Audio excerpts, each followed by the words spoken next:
la solución de fondo es, lamentablemente, no es factible en estos meses que le quedan al gobierno, y ojalá que en otro gobierno sí se inicie esa transición, es otro modelo agropecuario sostenible. Porque ¿por qué tenemos, o sea, sobre todo la ampliación de la frontera agropecuaria, ¿no? Deberíamos promover la productividad, que no se siga avanzando sobre bosques y otros ecosistemas críticos como acuíferos, como, en fin, todo lo que hemos estado viendo, por ejemplo, como problemas en Santa Cruz. Estamos perdiendo lagunas en Santa Cruz, como la Cáceres, como la Concepción, aquí el lago Popó. Oiga, ¿no es ya suficiente para decir este modelo no funciona? No, no parece ser. De hecho, los venianos están antojados de repetir la experiencia cruceña, y por reuniones que he tenido le puedo decir que en Cobija también andan soñando con bajarse el bosque amazónico, poner vacas y utilizar el puerto de Shanghái para llevar carne a China.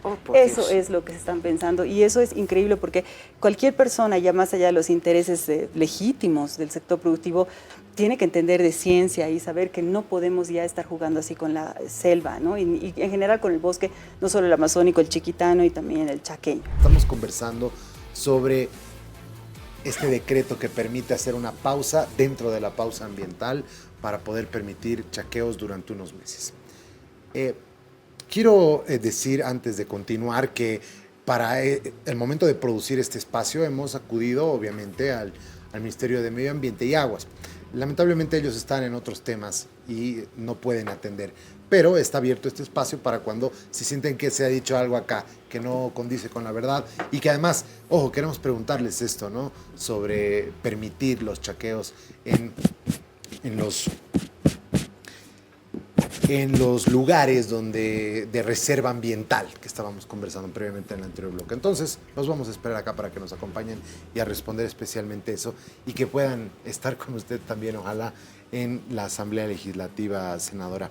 Ahora, yendo un poco en lo que podríamos hacer, es preocupante que el calor está cada vez más importante, la crisis climática está ahondándose cada vez más, y nuestro país no está alejada de eso.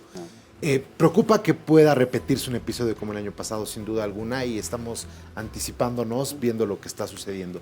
¿Qué se debería hacer si realmente quisiéramos detenerlo? Si realmente al gobierno le interesaría que no se quemen 10 millones de hectáreas, que se quemen 2, digamos. ¿Qué tendría que hacer el gobierno y la Asamblea para tomar medidas hoy y que se pueda mitigar los efectos y que se quemen menos hectáreas? A ver, empezaré por la solución. La solución de fondo es, lamentablemente, no es factible en estos meses que le quedan al gobierno, y ojalá que en otro gobierno sí se inicie esa transición, es otro modelo agropecuario sostenible. Porque ¿por qué tenemos, o sea, sobre todo la ampliación de la frontera agropecuaria, ¿no?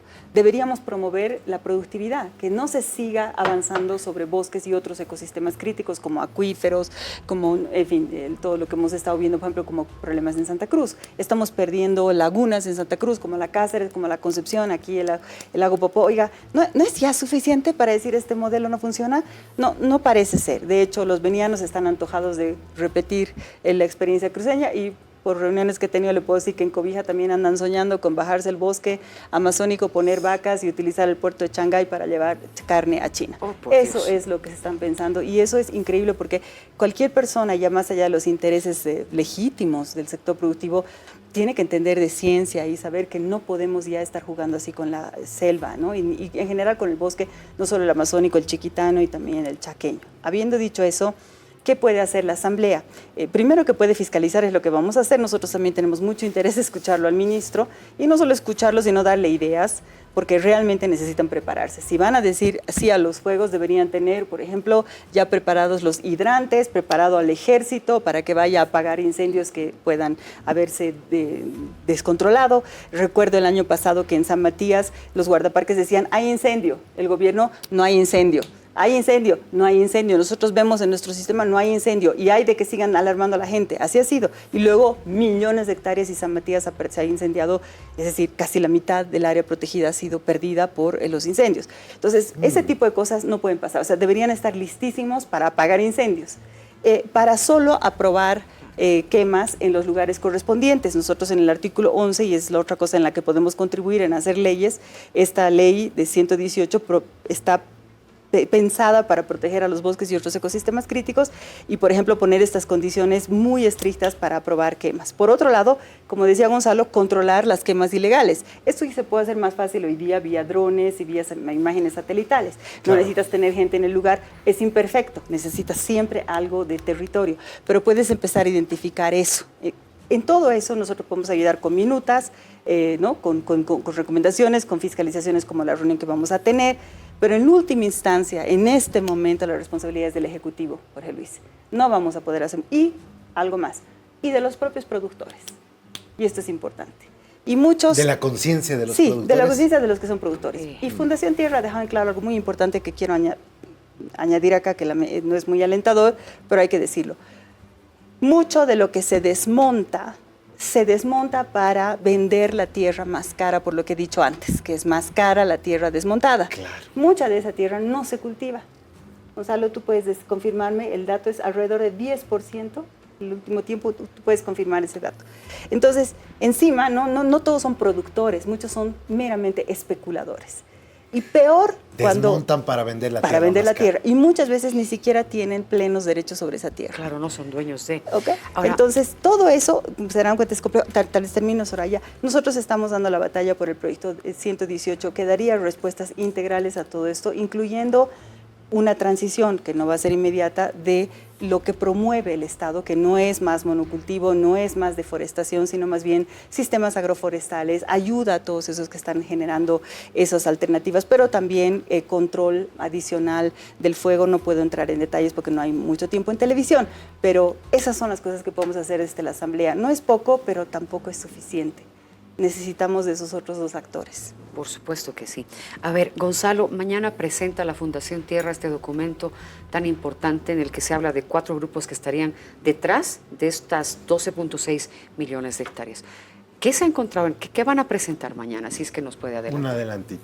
No, por supuesto, hemos estado trabajando varios meses en un informe de investigación que pretende documentar, entregar cifras también, presentar análisis sobre todo lo que ha sucedido el año 2024.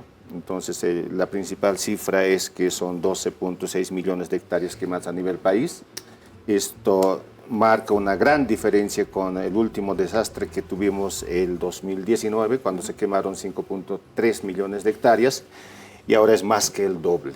Entonces, creíamos que era muy importante documentar y dejar una constancia del hecho histórico más importante en términos de desastre ambiental que hemos tenido en el país. Sí. Entonces, 12.6 son harto. Mucha gente se pregunta quiénes son los responsables directos, sí, por qué, de dónde salió ese informe.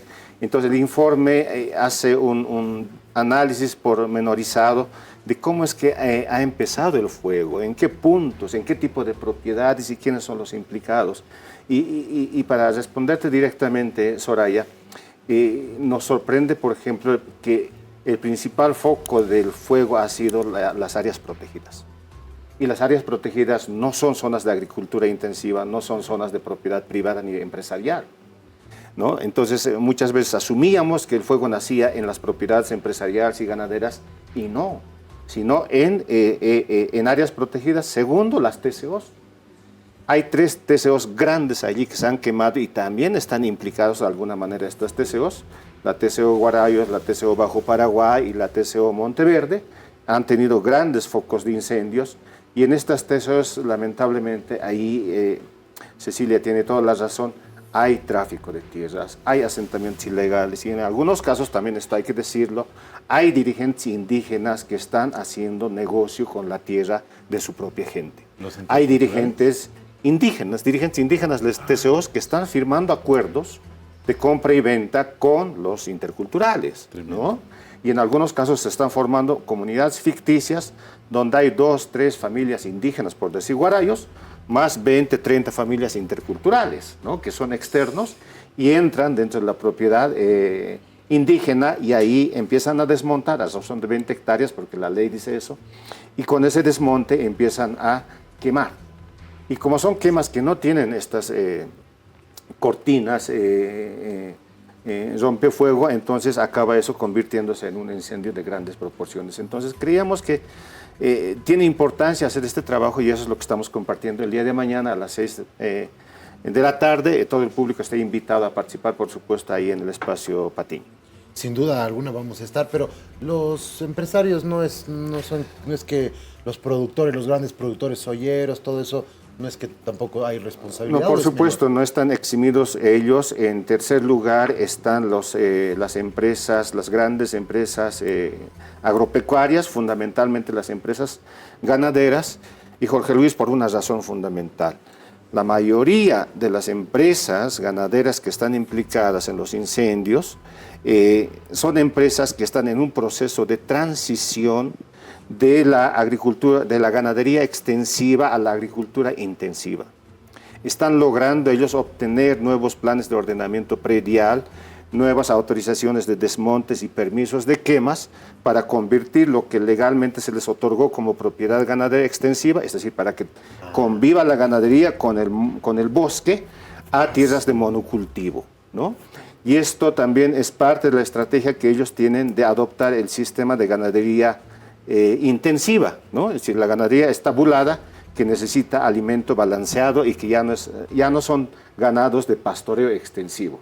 Y esto en parte está vinculado con este tema de querer exportar carne y de esa manera tener dólares en el país. Entonces tiene un costo ambiental muy grande las políticas económicas que se están impulsando también por detrás.